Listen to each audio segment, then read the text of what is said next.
शुरू करेंगे भाई। चलिए, गुड मॉर्निंग, नमस्कार। आज का हमारा ट्रेनिंग का टॉपिक रहेगा वर्किंग एट हाइट का, है ना, मतलब ऊंचाई पर काम करना। अब देखो यार, साइट में हम लोग जितना भी काम करते हैं उसमें इलेक्ट्रिकल सेफ्टी को अगर छोड़ दिया जाए तो सबसे ज़्यादा खतरनाक कामों में से एक काम है वर्किंग एट हाइट, मतलब ऊंचाई पे काम करना, है ना। ऊंचाई पे काम करने में खतरा आपको इसलिए होता है क्योंकि जब ग्राउंड में आप काम करते हैं ना, वेल्डिंग करते हैं, वेल्डिंग करने के टाइम पे मान लीजिए आपको कोई शॉक लग गया, तो शॉक लग के आप ज़मीन में गिरेंगे, आरसीसी भी ट्रिप हो जाएगा, आपको ज़्यादा देर तक करंट पकड़ के रखेगा नहीं और आप बच जाएंगे, है ना। लिफ्टिंग वगैरह का भी अगर आप काम करते हैं तो जिस जगह में हम लिफ्टिंग करते हैं उस एरिया को बैरिकेड करके रखते हैं, जो माल लटका हुआ है उसको रस्सा से खींच के रखते हैं। गलती से भी अगर क्रेन फेल हो गया या फिर हाइड्रोलिक सिस्टम फेल हो गया तो मटेरियल धड़धड़ा के गिर जाएगा भले ही, लेकिन हमारा आदमी बैरिकेशन के बाहर रहेगा, सुरक्षित रहेगा। वर्किंग एट हाइट एक ऐसा काम है, ऊंचाई पे काम करने के दौरान अगर एक छोटी सी गलती की है, असावधानी हमने किया, तो उस दौरान अगर हम गिर गए तो किसी कारणवश मरे या न मरे, लेकिन वर्किंग एट हाइट से गिरने की वजह से आदमी ज़रूर मर जाता है ना। सबसे टॉप लीडिंग एक्सीडेंट जो है इंडस्ट्रीज़ में वो हमारा वर्किंग एट हाइट ही होता है। बाकी कोई भी तरह की घटना हो, दुर्घटना हो किसी भी कंपनी में, किसी भी जगह पे, पूरी दुनिया की बात मैं कर रहा हूँ, उसमें आदमी बच जाता है। लेकिन अगर वर्किंग एट हाइट पे काम करते टाइम अगर उससे गलती हुई तो वो आदमी बचने वाला नहीं है। अभी कुछ दिनों पहले ही हमने मास टीबीटी किया था, उसमें हमने आपको बताया था कि एक दूसरे प्लांट में एक आदमी चिमनी में काम कर रहा था, ऊपर में फुल बॉडी हार्नेस एंकरिंग करना भूल गया। उस वजह से जब आदमी गिरा तो कितना 150 मीटर की हाइट से लगभग आदमी गिरा, आदमी के परखच्चे उड़ गए पूरी तरह से, है ना। तो वर्क एट हाइट इतना खतरनाक है। जब ग्राउंड में आप लोग काम करते हैं 0 मीटर में, तो एक तो आप अपने आप को सुरक्षित महसूस करते हैं अपने आप पे, वो तो सच है, साथ ही साथ आप सुपरवाइज़र या सेफ्टी प्रोफेशनल की निगरानी में भी रहते हैं।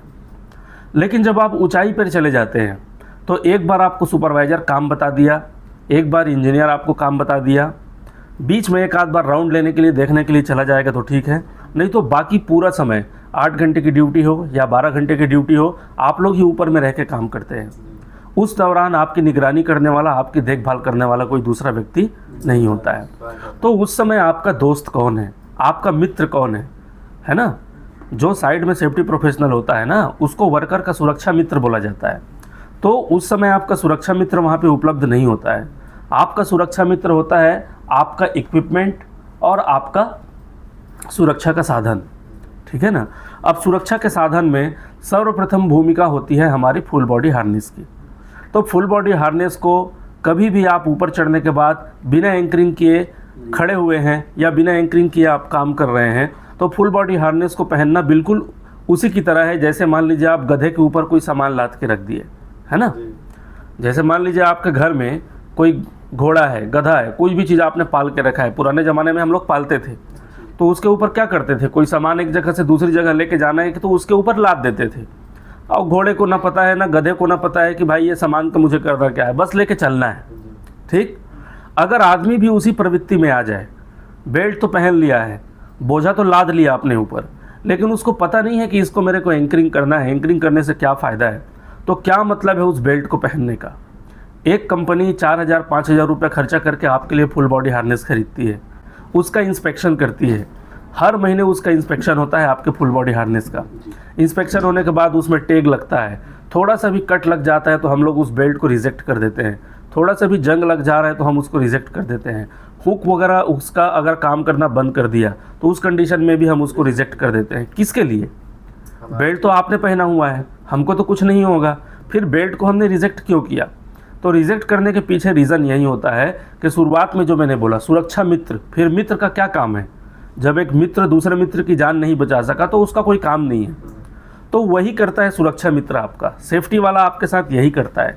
आपको थोड़ा सा साइड में काम करते वक्त भले बुरा लगता है कि मेरा बेल्ट छीन के ले गया, मेरा ये चीज़ छीन के ले गया, किसके लिए, उसको क्या बाहर जाके हम बेचेंगे, क्या उस बेल्ट को हम लेके आ जाएंगे इधर जमा कर लेंगे तो हमको कुछ पैसा मिल जाएगा, कुछ नहीं मिलेगा।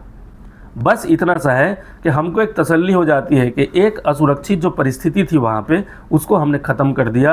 अब जो मेरा वर्कर भाई वहाँ पे काम कर रहा है वो पूरी तरह से सुरक्षित है। ये तसल्ली मिलता है और कुछ नहीं मिलता है। और उसी तसल्ली के बदौलत हमारा मेन पावर जब काम करने साइट पे आता है तो काम करके बिल्कुल उसी तरह सुरक्षित वापस लौटता है जैसे सुबह वो काम पे आया था। तो उसी के लिए आपका बेल्ट छीन लिया जाता है। तो वो बात पे कभी बुरा मानने की ज़रूरत नहीं है।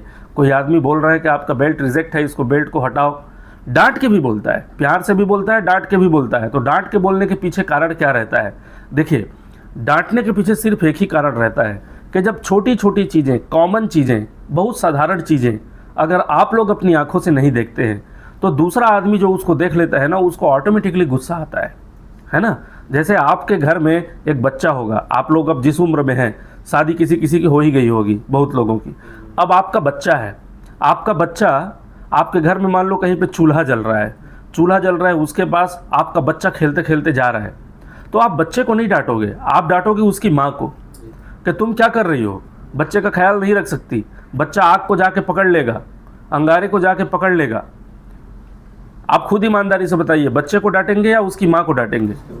है ना, क्योंकि समझदार कौन है? उसकी माँ है, बच्चा तो नासमझ है।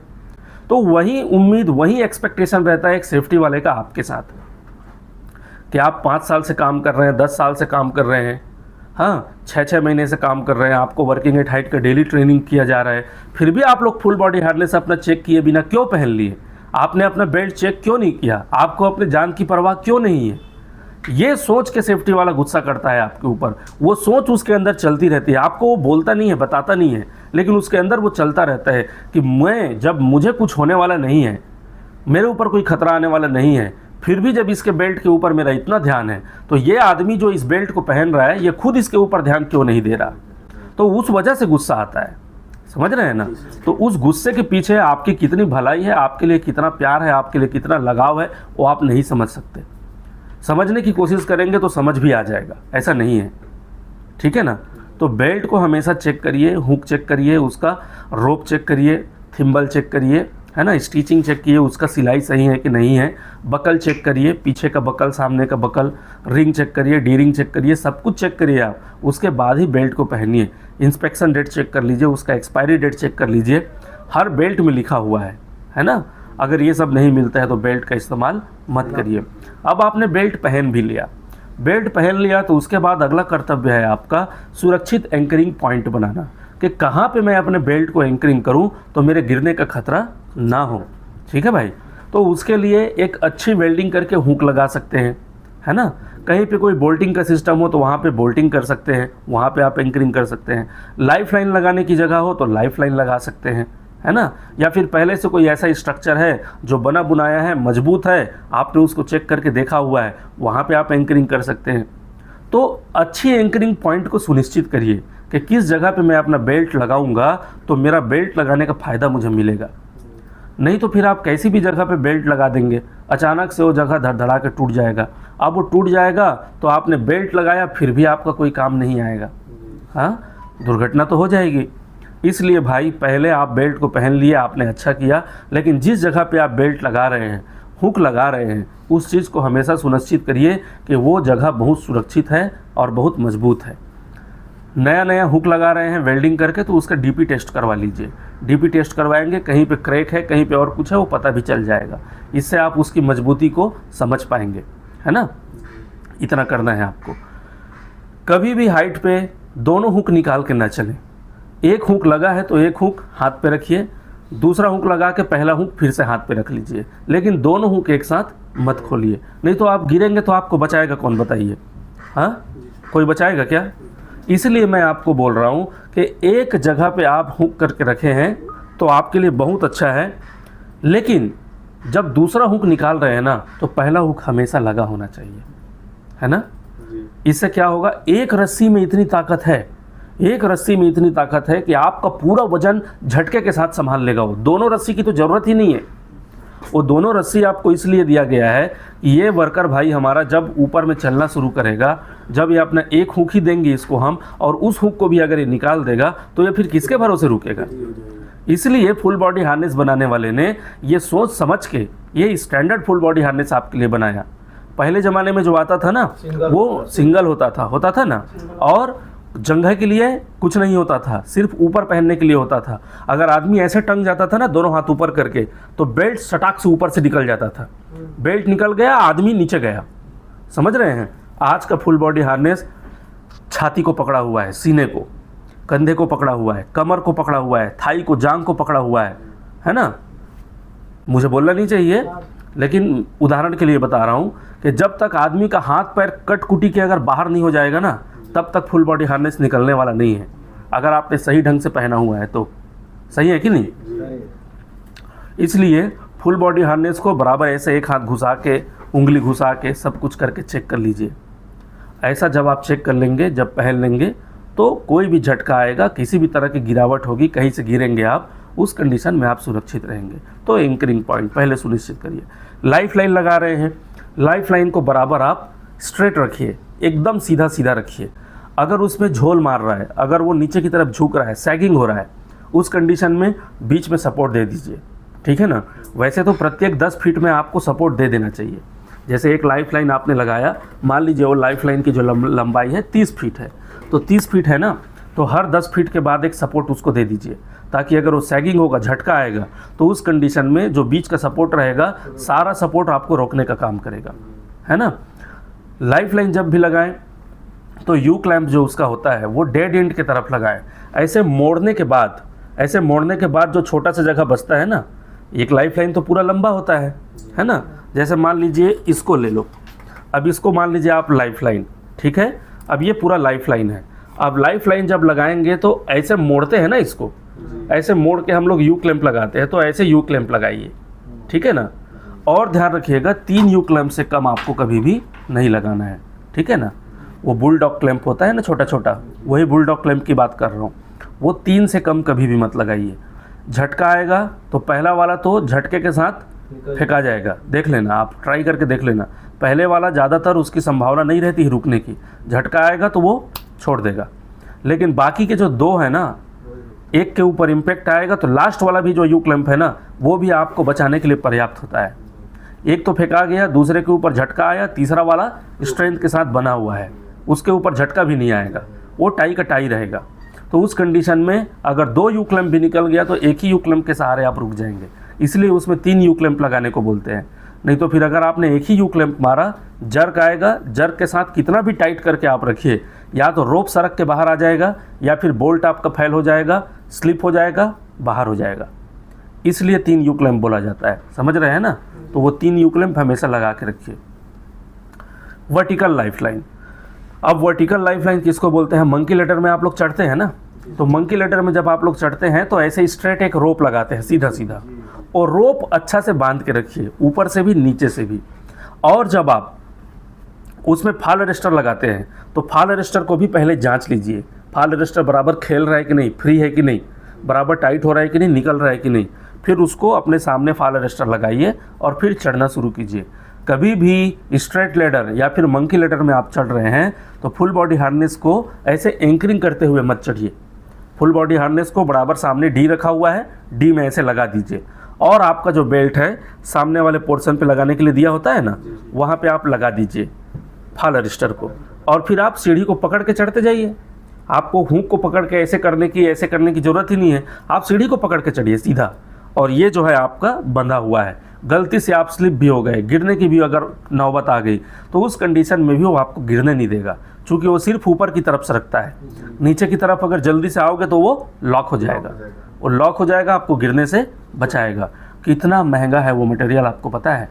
उसका जो रोप आता है, उस रोप की कीमत में कोई दूसरा रोप आपके साइड में नहीं है। आप लिफ्टिंग के लिए जो रोप यूज़ करते हैं, मटेरियल लाने ले जाने के लिए जो यूज़ करते हैं, कहीं पे बांधने के लिए कुछ रोप यूज़ करते हैं, ये साधारण रोप नहीं है, वो बहुत बहुत स्ट्रॉन्ग रोप है, वो फ्लेक्सिबल भी होता है, तनता भी है, देखे होंगे आप लोग। समझ रहे हैं ना? वो रोप में एक क्या 5 आदमी एक साथ झूल जाओ तो भी वो रोप टूटने वाला नहीं है। समझ रहे हैं ना? 5 आदमी एक साथ झूल जाओगे तो भी वो रोप नहीं टूटने वाला, इतनी उसकी ताकत होती है। तो आप उस रोप के ऊपर भरोसा करिए, उस रोप को लगाइए और आप एक फॉल अरेस्टर लगाइए और उसमें चढ़िए। समझ रहे हैं भाई?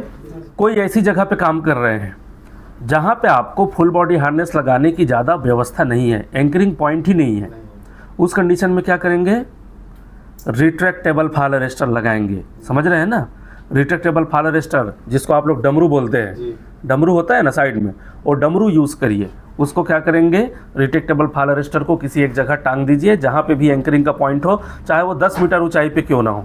समझ रहे हैं ना। उसके बाद क्या करेंगे, आप जिस जगह पे जिस पोजीशन पे काम कर रहे हैं उस पोजीशन पे आप खड़े ही रहिए। आपका बेल्ट का जो पीछे वाला रिंग होता है ना, उस रिंग पे आप उसको टाई कर लीजिए, फॉल अरेस्टर का रोप। अब आप जिधर जिधर जाते जाएंगे वो धीरे धीरे खुलता जाता है, खुलता है ना, है ना। 30 फीट का भी होता है, 40 फीट, 50 फीट का, जितना लेंथ का आपका रिट्रैक्टेबल फॉल अरेस्टर होगा वो उतना खुलेगा, है ना। तो आप जहाँ जहाँ चलते जाएंगे वो भी खुलते जाएगा, खुलते जाएगा, खुलते जाएगा, आपको कहीं रोकेगा नहीं जब तक उसकी लंबाई है। लेकिन इन केस अगर आप गलती से भी झटके के साथ कहीं गिरे तो वो क्या करता है, लॉक हो जाता है, फटाक से लॉक हो जाता है, तुरंत लॉक हो जाता है। वो कहीं आपको 1 इंच सरक नहीं देगा, इंच तो ज़्यादा बोल दिया मैं, सेंटीमीटर mm में भी सरकने नहीं देगा। समझ रहे हैं ना, mm में भी नहीं सरकेंगे आप, जहाँ रुक गया वो रुक ही गया। लेकिन उसका भी एक क्राइटेरिया है, उसका भी एक नियम है। उसको आप आखिरी 10 डिग्री से 30 डिग्री के बीच में ही यूज़ कर सकते हैं। समझ रहे हैं ना। अब 10 डिग्री से 30 डिग्री को कैसे समझेंगे, ऐसे रिट्रैक्टेबल फॉल अरेस्टर हमारा सीधा सीधा लटका हुआ है ना, ठीक है ना। तो ज़्यादा से ज़्यादा आप कितना एंगल में आप जा सकते हैं, आप ऐसे रेंग सकते हैं या चल सकते हैं, ठीक है ना। ऐसे आप रेंगते हुए जाएंगे, चलते हुए जाएंगे तो भी ठीक है, थोड़ा सा आप ऐसे कर देंगे तो भी चलेगा, इतने में भी वो लॉक हो जाएगा। लेकिन मान लीजिए रिट्रैक्टेबल फॉल अरेस्टर ऐसे लटका हुआ है और आप एकदम से ऐसे चल के जा रहे हैं, ठीक है ना, यहाँ से आप ऐसे चल के जा रहे हैं तो देखिए कितना एंगल बन गया। अब ये काम नहीं करेगा, समझ रहे हैं ना। अब आप गिर भी जाएंगे ना तो इसमें झटका नहीं आएगा, ये जहाँ तक इसकी लंबाई है वो पूरा खुल जाएगा। इसलिए एक निश्चित एंगल में 10 डिग्री से लेकर के 30 डिग्री तक का जो एंगल होता है उसी में आपको इसको खुलेगा, ठीक है ना। तो आप ऐसे ही इतने में ही काम करिए, इतने में ही काम करिए। इसको लगाने के बाद ऐसे जाके काम करने की कोशिश मत करिए। समझ पा रहे हैं ना। हाँ, इसको भी चेक करते रहना है। पतला तो वायर होता है इसका, किसी में 3 mm का वायर मिलेगा आपको, किसी में 4.5 mm का वायर मिलेगा आपको, है ना। हालांकि वो 140 kg तक का आदमी आराम से ले लेगा। एक आदमी उसको लगाया है, उसका वजन अगर 140 kg तक है, उसको आराम से वो ले लेगा, टूटेगा नहीं। लेकिन अगर मान लीजिए आपने उसको चेक नहीं किया, कई बार यूज़ करते करते में उसका धागा अगर रगड़ गया होगा, मतलब उसका रोप, उसका जो वायर है वो रगड़ गया होगा, टूट गया होगा कहीं से, तो उसकी कैपेसिटी तो कम हो गई। तो उस कंडीशन में जितनी क्षमता आपको वो देना चाहिए, जितना उससे स्ट्रेंथ आपको मिलना चाहिए, वो स्ट्रेंथ आपको नहीं मिलेगा और आप गिर जाएंगे। समझ रहे हैं ना। अगला क्या कर सकते हैं हम लोग, प्लेटफॉर्म। कभी भी किसी भी ऊंचाई की जगह पे आप चढ़ के काम करना चाहते हैं, वहाँ सबसे पहले आप अपने प्लेटफॉर्म को इंश्योर कर लीजिए। प्लेटफॉर्म को कैसे इंश्योर करेंगे आप, कोई भी प्लेटफॉर्म जहाँ पे आप लोग खड़े हैं उसका जो चौड़ाई है मिनिमम 600 mm होना चाहिए। कितना, 600 mm। जिस भी प्लेटफॉर्म पे आप काम कर रहे हैं उसकी चौड़ाई कम से कम 600 mm, कम से कम की बात कर रहा हूँ। और ज़्यादा से ज़्यादा में आप 900, 1200, 1500 कितना भी बना लीजिए। जितना आप इसके फोल्डिंग का प्लैंक रखने जाएंगे 300 mm बढ़ता जाएगा, है ना। 2 प्लैंक अगर आप रख देंगे ना तो 600 mm आपका लगभग हो जाएगा। 3 प्लैंक रख देंगे तो आपका 900 mm हो जाएगा, है ना। तो वो प्लैंक कम से कम 600 mm से कम का मत रखिए। बहुत लोगों को हमने देखा है गलत अभ्यास करते हैं, बहुत लोगों को मैंने देखा है, एक ही जाली डाल देंगे, एक ही प्लैंक डाल देंगे और उसी के ऊपर काम करना शुरू कर देते हैं। उसको बाइंडिंग वायर से बांधा तक नहीं है। कभी भी आप कहीं पे भी जाली लगा रहे हैं, इसके फोल्डिंग के ऊपर अगर आप खड़े हुए हैं, वहाँ पे आपने एक जाली डाला हुआ है आपके खड़े होने के लिए, भाड़े के ऊपर, चारों तरफ से उस जाली को बांधिए बाइंडिंग वायर से। मैं तो सलाह दूंगा कि डबल बाइंडिंग वायर से बांधिए। बहुत ज़्यादा आप बिजी हैं, समय नहीं है तो सिंगल बाइंडिंग वायर से भी बांध रहे हैं तो चारों तरफ से बांध के रखिए। सरकना नहीं चाहिए वो, अगर वो सरक गया ना बाबू तो जाली तो गिरेगा, तो जो नीचे आदमी रहेगा उसके बचने की उम्मीद नहीं। आप भी अगर गिरोगे तो मान के चलो फुल बॉडी हार्नेस सिर्फ आपको जान जाने से बचाएगा, इतना ध्यान रखना। फुल बॉडी हार्नेस से शरीर की सुरक्षा नहीं होती है, सिर्फ जान की सुरक्षा होती है। फुल बॉडी हार्नेस में कहीं पे आप चढ़े हो, अचानक से झटका आया, आप गिर गए, इम्बैलेंस हो गए, भाड़ा से धड़ाम से टकराओगे, मुंडी फूट सकता है, हाथ टूट सकता है, कमर टूट सकता है, हो सकता है कि नहीं? मतलब फुल बॉडी हार्नेस आपका जान बचा देगा, प्राण निकलने नहीं देगा, लेकिन ये नहीं है कि आपको चोट लगने नहीं देगा, चोट लगेगा। समझ रहे हैं ना? तो इसलिए ध्यान रखिए, फुल बॉडी हार्नेस के भरोसे नहीं रहना है। इसीलिए हमको प्लेटफॉर्म चाहिए खड़े होने के लिए, बराबर प्लेटफॉर्म बनाया, टॉप रेल लगाया, मिड रेल लगाया, कमर तक के हाइट में कम से कम एक पाइप लगा दो हॉरिजेंटल, जो आपका मिड रेल हो गया। कंधे तक का हाइट आते आते आपका टॉप रेल लग जाएगा।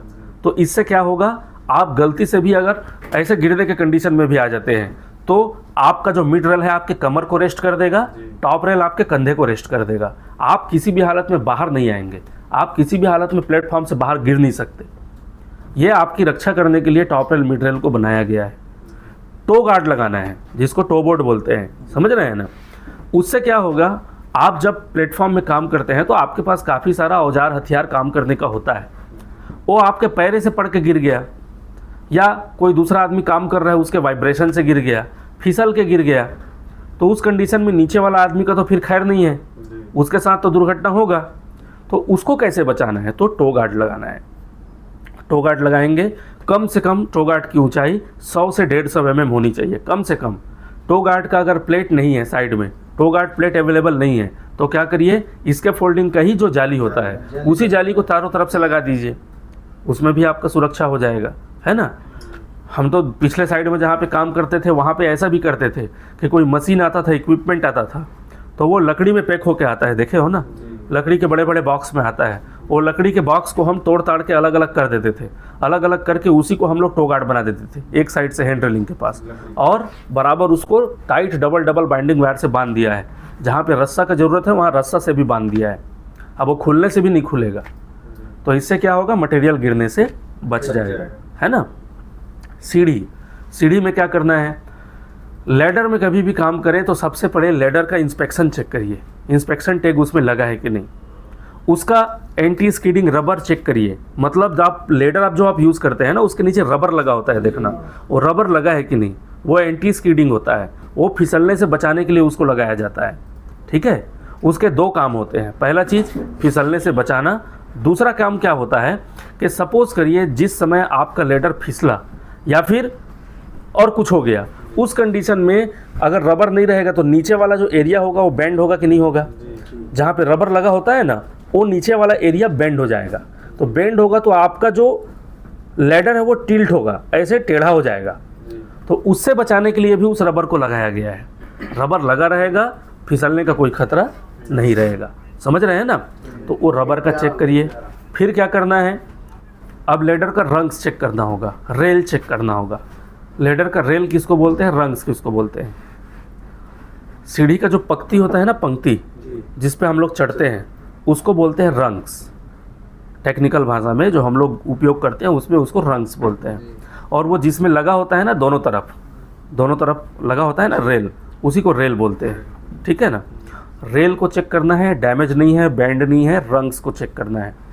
लैडर को हमेशा 75 डिग्री में ही खड़ा करना है। अब टेप लेके कौन नापने जाएगा कि 75 डिग्री है कि नहीं, तो इतना नापने की ज़रूरत नहीं है, ठीक है?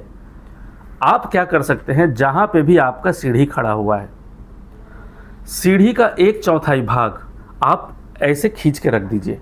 1/4 भाग मतलब टोटल 9 रंग्स होते हैं, ठीक है ना? 9 रंग्स होते हैं, तो 1/4 भी नहीं निकाल सकते ना, तो 3 ठो जो पक्ति है ना, उसको ऐसे स्लोप कंडीशन में रखिए। लैडर को सीधा खड़ा करने के बजाय स्लोप खड़ा करेंगे, समझ रहे हैं ना? अब स्लोप खड़ा करेंगे तो 3 पत्ती जो है ना, उसका 3 पत्ती उसका ऐसे स्लोपिंग में आना चाहिए। तो 3 पत्ती अगर आपका स्लोपिंग में आ रहा है, मतलब आपका 75 डिग्री मेंटेन हो जाएगा। अब एकदम से 2-4 डिग्री को कोई नापने नहीं जाएगा, समझ रहे हैं ना? लेकिन आपका लैडर परफेक्ट कंडीशन में रखा है। अगर 3 रंग्स आपका स्लोप में है तो स्लोप में रख के ही आपको उसको यूज़ करना है, समझ रहे हैं ना? तो वर्किंग एट हाइट में यही छोटी छोटी साधारण चीज़ें हैं। क्लियर है भाई?